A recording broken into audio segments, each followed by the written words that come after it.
Strategy 11:30 batch. அவனை செத்தங்கடா, அவன் உங்ககிட்ட மாட்டலடா, நீங்க தாண்டா அவங்கிட்ட மாட்டிருக்கீங்க. நான் பார்த்த பேட்ச்லயே ரொம்ப தங்கமான பசங்க இந்த பேட்ச்.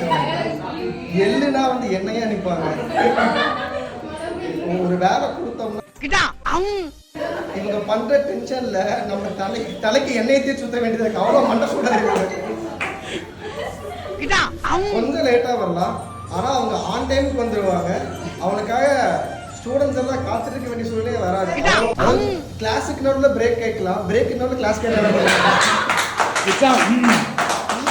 படிக்கிறதுக்காக வருவாங்க, ஆனா இவங்க டீ குடிக்கிறதுக்காக இன்ஸ்டியூஷன். ஊர்ல இருந்து ஹாஸ்டல்ல தங்கி வந்து கோர்ஸ் எடுத்து படிக்க வந்துட்டு இருக்காங்க. ரொம்ப நேர்மையா நல்லா படிச்சுட்டு இருக்காங்க. அப்படியே பேரண்ட்ஸ் நினைச்சிட்டு இருக்காங்க போலாமா இல்லாட்டி ஏமார் போலாமா பிளான் பண்ணிட்டு இருக்காங்க. ஃபர்ஸ்ட் டே படத்துக்கு போலாமே, ஃபர்ஸ்ட் டே கிளாஸுக்கு வருவாங்க எதிர்பார்த்துட்டு இருக்காங்க. ஆனாலும் வந்தால் ஹோம்ஒர்க் முடிச்சிடுறாங்க, ப்ராப்பரா கோர்ஸ் படிச்சுட்டு இருக்காங்க, ஜாபுக்கும் அவங்க பேரண்ட்ஸ் நம்பிட்டு இருக்காங்க. இவங்க